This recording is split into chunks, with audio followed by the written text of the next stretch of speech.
So what is up, guys? Student Savage back, and we are here with NFL Drew Brees predictions. It is NFL Week 9 predictions, and as always, if you just want to see me predict certain matchups, as this is a long video, timestamps are in the description below for each matchup, so make sure you click on that just to see those certain teams. In terms of last week, it was kind of meh. Like, I had some good matchups, some bad matchups, and yeah, that's pretty much it. But you know what? New week, 14 teams to predict. 14 matches to predict, and without further ado, let's get this video started. So now we're starting off with our very first matchup between the San Francisco 49ers and the Green Bay Packers. Starting out with the Packers, like, once again, this game was like another reality check. Going up against the Vikings, I expected way more out of you, but you just never really showed up. So Aaron Rodgers threw for 291 yards, 3 touchdowns, and no picks. You know, he was good, but definitely was not his best game. In terms of rushing, with no Aaron Jones, Jamal Williams carried the load with 75 yards. But yeah, that's pretty much it. In terms of receiving, Robert Tonyan was your leader with 79 receiving yards, followed by Devontae Adams with 7 receptions for 53 yards and 3 touchdowns. He is literally carrying the Packers offense right now. It's like him and Aaron Jones are the main guys. Yeah. And in terms of your defense, you know, you did a pretty good job against the pass, but against the rush, you guys were just absolutely just so bad against, and that has me concerned when you're going up against the 49ers. And then the 49ers, you're in some trouble. Jimmy Garoppolo's injured. George Kittle might be out for the season, so it might be over for you this year. Anyways, Garoppolo threw for 84 yards, no touchdowns, and a pick, but he was injured. So Nick Mullins, you know, going against the Seahawks defense, it's their defense. Come on. He threw for 238 yards, 2 touchdowns, and no picks. Hasty was your lead rusher with 29 yards and a touchdown, as Tevin Coleman is injured, and so is Raheem Mostert. But yeah, in terms of receiving, your leader was Brandon Ayuk, as he's the number 1 guy right now. 91 receiving yards and a touchdown, followed by Kendrick Bourne with 81 yards. And yeah, that was pretty much it. Your defense falling apart to the Seahawks. I mean, you're banged up, so I expected that. But anyways, this match, Green Bay is favored by 4 to win. I'm going to say they win, but if they lose this one, I won't be too shocked, especially if San Fran does a ground and pound attack. But I'm going to say that Packers win and cover the spread. And now you have our very next matchup between the Atlanta Falcons and the Denver Broncos. Starting out with the Falcons, you know, going against the Panthers on Thursday night, I would say just tank because, you know, you can't, making the playoffs is a long shot right now. And the issue is, of course, your past seasons, you get off to super slow starts, then you rattle off a ton of wins to end the season, and that just means nothing changes. Anyways, Matt Ryan threw for 281 yards, no touchdowns, and a pick. In terms of rushing, Blair Hill ran for 55 yards, followed by Todd Gurley. He had 46 yards and a touchdown. Finally scored a touchdown when he needed to. But in terms of receiving, your leader was Julio Jones with 7 receptions for 137 yards, followed by Hayden Hurst with 54 yards. Then Calvin Ridley with 42. And that was pretty much it. You know, in terms of defense, you know, you got one, crucial interception, but that was to end the game, so it was good on you guys. So defense had a little bit of trouble, but, you know, clutched up at the end. And then the Broncos, man, you made a huge comeback, but it's against the Chargers. They're known for blowing leads. Anyways, Drew Lock threw for 248 yards, 3 touchdowns, and a pick. He's slowly starting to come around, proving that he may be the guy that they need. On terms of rushing, Melvin Gordon was nothing, only 8 carries for 26 yards, so no problem. Phillip Lindsay, 83 yards and a touchdown. He should be the number 1 man. On terms of receiving, Deshaun Hamilton had 82 yards and a touchdown, followed by Jerry Jeudy with 73, Noah Fant with 47, and that was pretty much it. You know, your defense fell apart to the Chargers at the beginning, but at the end, you held your ground and you pulled out the victory. Am I impressed? Not really, because, I am a little bit impressed that you came back, but it's the Chargers. They blow that lead every day. Anyways, the Falcons are favored to win this one by 4, and I'm going to say that they win and cover the spread. And now you have our very next matchup between the Seattle Seahawks and the Buffalo Bills. Starting out with the Seahawks, you went up against the 49ers, and, you know, they're banged up, so I expected you to pull out a victory, even though I actually said last week that the 49ers will pull off an upset, but, you know, good victory anyways. Russell Wilson threw for 261 yards, 4 touchdowns, no picks. You know, you had no Chris Carson, but you had your guy, Dallas, who was your running back, ran for 41 yards and a touchdown, so decent game. DK Metcalf finally broke out after a lackluster game against the Cardinals with 161 yards, 2 touchdowns, followed by Tyler Lockett with 33 yards, followed by David Moore with 18 yards and a touchdown, and Dallas, he had 17 yards and a touchdown. So good job on you guys. You know, in terms of defense, you were super good for the first 3 quarters, and then you kind of just took your foot off the gas in the final quarter, but that's okay. It was garbage time, so it's whatever at that point. And then the Bills, you know, going against the Patriots, you finally got your win against them. Josh Allen threw for 154 yards, no touchdowns and a pick, was extremely sus. On terms of rushing, Devin Singletary finally had a pretty good game with 86 yards, but so did Zach Moss as he had 81 yards and 2 touchdowns. Josh Allen also ran for a touchdown. On terms of receiving, once again, Stephon Diggs was the number 1 guy with 92 receiving yards, followed by Cole Beasley with 24 and John Brown with 21. So, yeah. Like, the passing game was nothing. The rushing game was amazing. Going up against, like, your defense, in terms of the passing game, you did well against the Patriots. Rushing, I'm a little bit concerned about, but, of course, you did force that Cam Newton fumble at the end to win the game. Anyways, the Seahawks are favored to win this one by 3. I'm going to say they win, but don't cover the spread. I'm going to say they only win by 2. And now you have our very next match between the Indianapolis Colts and the Baltimore Ravens. Starting out with the Colts, you went up against the Lions. I expect you to pull out a victory, but you did a pretty damn good job. Phillip Rivers threw for 262 yards, 3 touchdowns, and no picks. So great game all around. In terms of rushing, Jordan Wilkins led with 89 yards and a touchdown. Jonathan Taylor just didn't do much as he only had 22 yards. Nyheim Hines, even though he had 8 rushing yards, he followed up with 54 receiving yards and 2 touchdowns, followed by Zach Pascal with 44 yards. Malik Johnson had 39, Mo Alley Cox 37, and that was pretty much it. In terms of defense, you had some trouble against the passing game, but you know what? It's the Lions. They're very good on the air, but the ground game, you only held them to 29 yards, so that's pretty impressive. I've been sleeping on you guys in terms of defense, and I think you could really make a push for the playoffs, or like push for the AFC South. And then the Ravens, you know, Lamar Jackson definitely has taken a huge step back. And this, as against the Steelers, he threw for 208 yards, 2 touchdowns, and 2 costly picks. In terms of rushing, your leader was J.K. Dobbins with 113 yards, followed by Gus Edwards with 87 yards, and then Lamar Jackson with 65 yards. So the rushing game was amazing. Passing game was not, as Willie Snead was your lead receiver with 106 yards, followed by Duvernay with 39 and Mark Andrews with 32. The only touchdown went to Miles Boykin. You know, in terms of defense, this game was really a defensive battle. You forced 3 fumbles. You recovered 1. That was pretty much it. But, like, you did well. Like, the rushing game of the Steelers was nothing. Neither was the passing game. But their defense just played better. So, yeah, that's pretty much it. Anyways, the Ravens are favored to win this one by 1. But you know what? The Colts, with how hot they've been, I'm going to say that the Colts pull out a shocking upset. Because, you know, Ravens, they rely on the ground, and the Colts are just going to completely shut that down. And now you have our very next match between the Carolina Panthers and the Kansas City Chiefs. Starting out with the Panthers, you know, going up against the Falcons. I thought you guys could pull out a victory. Turns out you couldn't. Teddy Bridgewater threw for 176 yards, a touchdown, and a pick. He did get injured, but he did come back, so that's good. But ultimately, in the clutch, he threw 1 late crucial interception. On terms of rushing, Mike Davis only ran for 66. Actually, he ran for 66 yards, so it was decent. Followed by Teddy Bridgewater with 30, Chin with 28, and Curtis Samuel with 23 and a touchdown.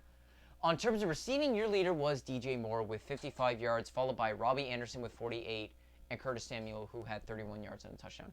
You know, in terms of defense, you know, I would expect you to fall apart to the Falcons because they're actually a pretty good offensive team. Defensively, they're not that great. I would have expected you to exploit that, but you really didn't, so I was kind of disappointed with that. But the good news for you is that Christian McCaffrey should be healthy and coming back this week. So that's pretty good. And then the Chiefs, look, you're going up against the Jets. I expected a victory. I didn't even expect it to be close. Patrick Mahomes threw for 416 yards, 5 touchdowns, and no picks. The rushing game was pretty much nothing. They only ran the ball 20 times.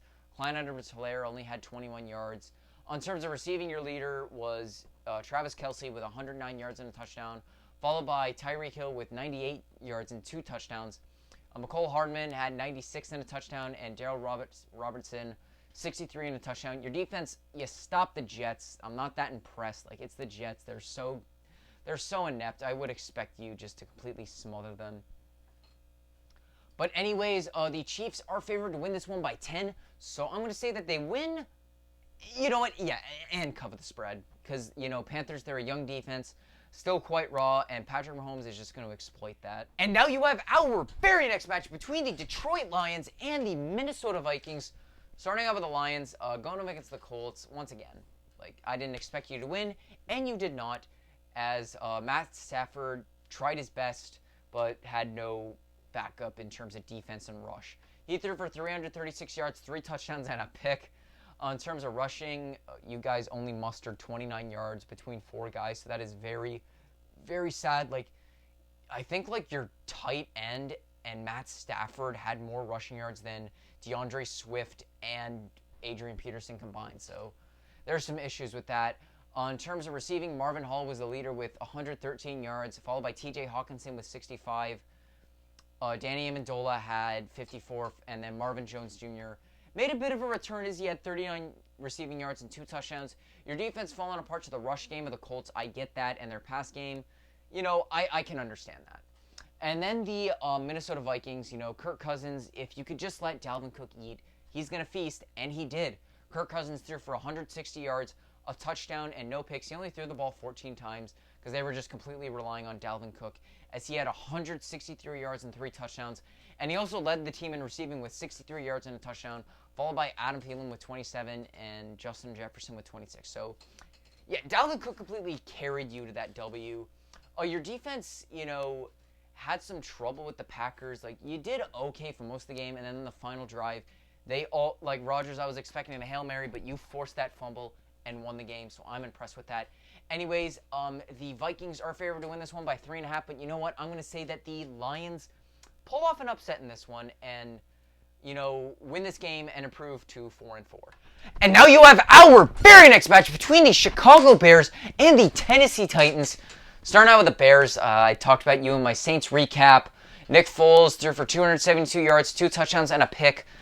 Dave Montgomery, even though he's been lacking for most of the season, he did make up for it as he had 89 rushing yards under a pretty bad Bears O-line against a Saints front 7, which is pretty damn good. I would know, of course. But yeah, anyways, Allen Robinson led receiving with 87 yards and a touchdown, followed by Anthony Miller with 73 yards, and then Darrell Mooney with 69 yards and a touchdown. In terms of defense, you forced a lot of 3-and-outs against the Saints. Fell apart to their rushing game, but it's Alvin Kamara, Taysom Hill, and Latavius Murray. I would expect that. And the receiving game, but which I was shocked about, even though a good chunk of it was from Kamara. There was no Michael Thomas, no Emmanuel Sanders, no Marquez Callaway, so a little bit questionable.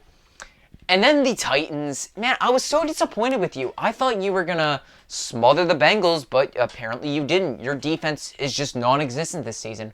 Ryan Tannehill threw for 233 yards, 2 touchdowns, and a pick. But Derrick Henry once again proved that he's the number 1 back with 122 yards and a touchdown. In terms of receiving, your leader was Corey Davis. Last year on his contract, they may not extend him, but at this point I would, as he's had a pretty good season, as he had 128 receiving yards and a touchdown, followed by Frisker with 36 yards, followed by Jonnu Smith with 29, and then A.J. Brown with 24 and a touchdown. And like I said, your defense has just been god-awful this season, and yeah, that's pretty much all I got, as you just completely fell apart to the Bengals. Anyways, the Titans are favored to win this one by 6.5, and yeah, I'm going to say that they win, but don't cover the spread. And now you have our very next match between the Washington football team and the New York Giants. Dear God, do I have to predict this one? This match is just going to be a mess. Anyways, starting out with the Giants, goddamn, you almost did it. You almost beat the Buccaneers.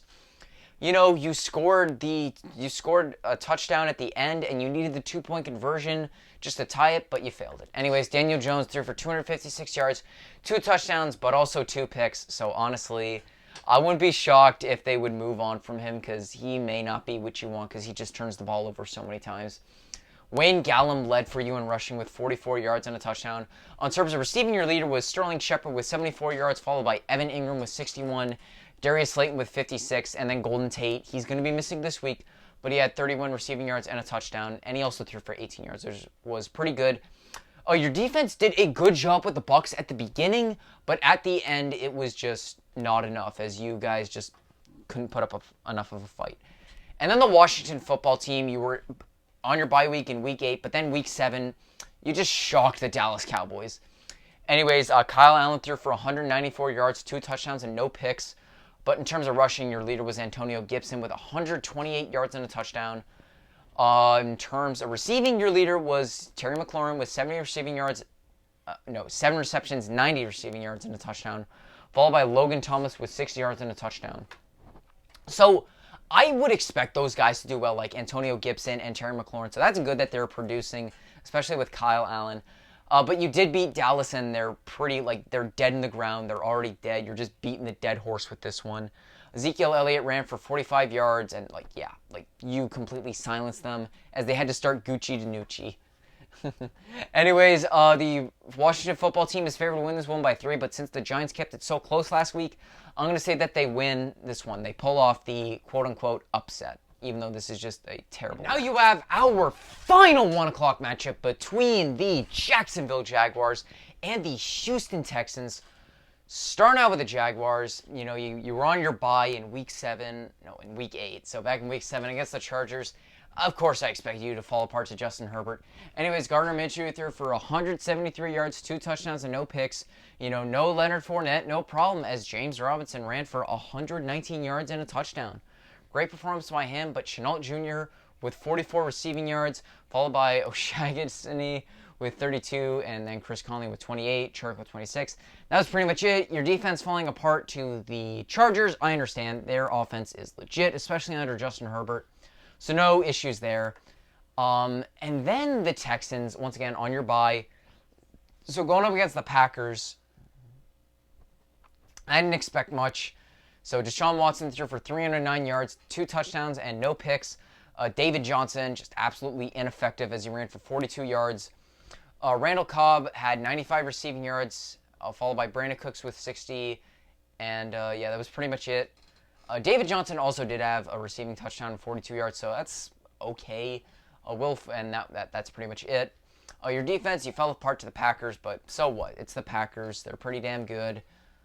But now there's rumors that J.J. Watt possibly wants out of Green Bay, out of Houston, so that's an issue. So that's pretty much what I got. Anyways, the Texans are favored to win this one by 7, and of course I'm going to say that they win and cover the spread. And now you have our very first 4 o'clock matchup between the Las Vegas Raiders and the LA Chargers. Starting out with the Raiders, going up against the Browns, it was an interesting match. You won 16-6. You shut down that highly potent offense, so good job. Anyways, Derek Carr threw for 111 yards, a touchdown, and no picks. In terms of rushing, Josh Jacobs finally was able to take over the ground game more as he had 129 rushing yards, followed by Darren Waller with 27 and Hunter Renfrow as he had the only receiving touchdown and 26 yards. Your defense, you limited the Browns to 101 rushing yards. So I would expect you would have some trouble with the Browns' rushing attack, but you shut down the pass as they only were able to throw for 122 yards. So good job on you for that defense. And then the Chargers, man, you blew another 17-point lead. Anyways, Justin Herbert threw for 278 yards, 3 touchdowns, but he threw for 2 costly picks. So that wasn't amazing. But he did well, but those 2 picks are definitely going to hold me back of giving him full credit for being amazing. Anyways, Justin Jackson ran for 89 yards, followed by Pope with 67. In terms of receiving, your leader was Mike Williams with 99 yards and a touchdown, followed by Keenan Allen with 67 yards and a touchdown. Justin Jackson also followed up with 53 yards, so it was pretty good. Your defense at the beginning was good, but just completely fell apart in the fourth quarter. So, yeah, there's really not much I could say. Anyways, but the Chargers are favored to win by 1, and of course, I'm going to say that they win and cover the spread because it's only 1. It's pretty easy to cover a spread of 1, at least if you're the favorite and you win. And now you have our very next match between the Arizona Cardinals and the Miami Dolphins. Starting out with the Dolphins, Tua Tagovailoa in his debut was very underwhelming as he only threw for 50% completion percentage, 93 yards and a touchdown. Myles Gaskin ran for 47 yards and a touchdown. On terms of receiving, no one had more than 16 yards. And that was like Smythe, Myles Gaskin, who both had 16. Jakeem Grant and Preston Williams both had 15. Isaiah Ford and Mike Perry had 10. And the only one who had the touchdown was Devontae Parker. But, Tua is spreading the ball around, which may or may not be a good thing. But he did lose a fumble like on his very first possession, but that was from Aaron Donald, so I would expect that. But the main highlight was that defense. Brian Flores against, if Brian Flores ever goes up against Jared Goff should just forfeit. Because you made him turn the ball over 4 times. You just made his life a living hell. And that's what I enjoy. Because fuck Jared Goff. Anyways, and then the Cardinals, you pulled out maybe the biggest victory in Week 7 as you took down the Seattle Seahawks. Kyler Murray threw for 360 yards, 3 touchdowns, and a pick. On terms of rushing, Kyler Murray was your leader with 67 yards and a touchdown. Kenyon Drake got injured, but you know what? Chase Edmonds is a much better option as he had 58 rushing yards, and he also had 87 receiving yards. But your lead receiver that game was DeAndre Hopkins with 103 yards and a touchdown, followed by Larry Fitzgerald with 62 yards and Dan Arnold with 57. But Christian Kirk did also fill in the void nicely with 37 yards and 2 touchdowns. But in terms of your defense, of course, was not that great because, you gave up over 500 yards of offense. But the 3 picks off Russell Wilson definitely help out, so that's pretty good.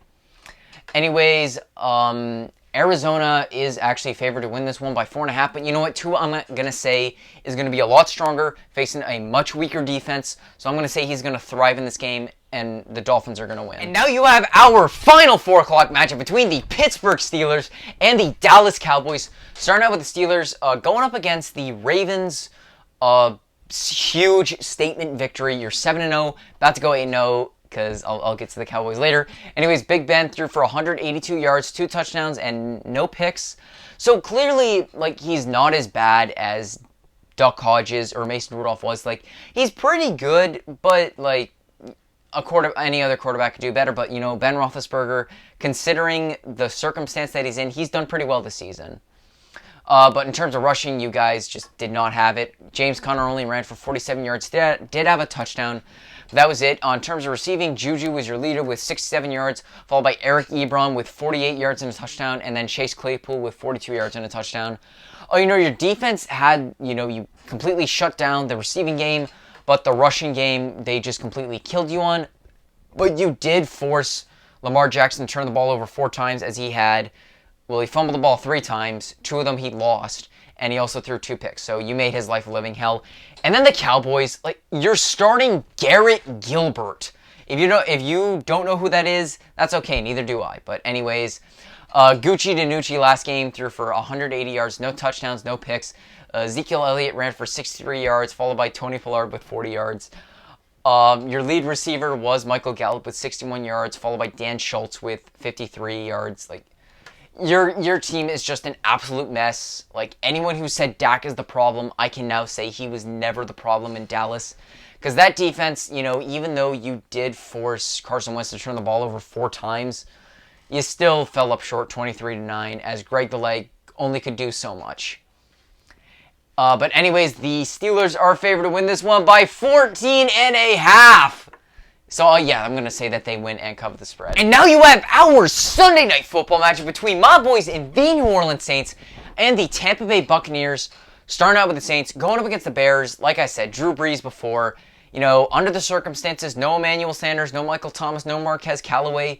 Did pretty well. Threw for 280 yards, 2 touchdowns, no picks. Alvin Kamara is still the big man of the team as he had 67 rushing yards, and he also had 96 receiving yards. On terms of receiving, Jared Cook had 51 yards and a touchdown, followed by Traquan Smith with 43 yards, and Taysom Hill, the Swiss Army knife of the team. He had 35 rushing yards, but also had 30 receiving yards and a touchdown. So he did very well. The defense, front 7 was amazing. Secondary was a little shaky, but it's slowly getting better. So that is a positive thing, but we just need to completely shut them down now. Can we take down the Bucs? Because, the Bucs going up against the Giants, like they only won 25-23. The game was way closer than it should have been. Tom Brady threw for 279 yards, 2 touchdowns, and no picks. Leonard Fournette ran for 52 yards. That was pretty much it. In terms of receiving, Mike Evans was the lead guy with 55 yards and a touchdown. And Rob Gronkowski, even though, at the beginning he wasn't that much, like didn't really do much, was really just a blocking tight end. He had 41 yards and a touchdown. And you had 4 guys that had 36 yards or 35. It was Mickens, Cameron Brate, Tyler Johnson, and Scotty Miller. They all had 35 yards. Your defense had trouble with the Giants at first, but eventually you shut them down, so it was pretty good. Like, expectations for you guys were so much higher. Like, if you had looked into this week, you would have expected them to crush them, but I'm starting to have some doubts about the Buccaneers, knowing how close they made it against the Giants. And even though the Bucs are favored by 4.5 to win this one, my boys in the New Orleans Saints, we're going to pull out. We're getting Michael Thomas back, because you can't guard Mike. And I can't grow muscles, apparently. But anyways, Saints are going to pull off the W. And now you have our final matchup, the Monday Night Football matchup between the New York Jets and the New England Patriots. Starting out with the Patriots, like, this has just been a disaster. Like, your first 3 games, they were 3 close games. You could have been 3-0. You're 2-1, so expectations are high. Now you've lost 4 in a row. Cam Newton maybe just is not what he once was. Threw for 174 yards. But he's got absolutely no receivers, so like that's explainable. Damian Harris had 102 rushing yards and a touchdown. Cam Newton had 54 yards and a touchdown, but 1 crucial fumble at the end. Myers was your lead receiver with 58 yards, followed by Bird with 39 and James White with 35. In terms of your defense, you fell apart to the Bills' running game, which is still pretty strong, but you had some trouble. Like, you did well against the receiving, but it's Josh Allen. Come on now. And then the Jets, like, of course I expect you to get steamrolled by the Chiefs. They were like 19-point favorites. Anyway, Sam Darnold threw for 133 yards, no touchdowns, no picks. Frank Gore had 30 yards, and yeah, that was pretty much it for rushing. On terms of receiving, Denzel Mims was your leader with 42 yards, followed by Rashard Berrios with 34 yards. And yeah, that was pretty much it. Your defense, come on, like, I didn't expect you to be like a brick wall. Gave up almost 500 yards to the Chiefs. So yeah, I would expect that out of you. And there is possibilities that Darnold may not play this week, so you may be getting Joe Flacco again. Oh boy. And yeah, the Patriots are favored by 9.5 to win this one, so I'm just going to say that they run away with this one. Patriots win and cover the spread. And that is going to wrap up my video for today. Thank you guys all so much for watching. If you want to see all my other prediction videos and my recaps, links to that will be in the description below. If you like this video, drop a like, subscribe to my channel. If you haven't already, comment down below what you thought of these predictions. Who's your upset of the week? Who's your lock of the week? Yeah, that's pretty much it. Make sure you follow me on Instagram, Snapchat, and TikTok @StudentSavage. Thank you all for watching. Have a great day. Who Dat Nation is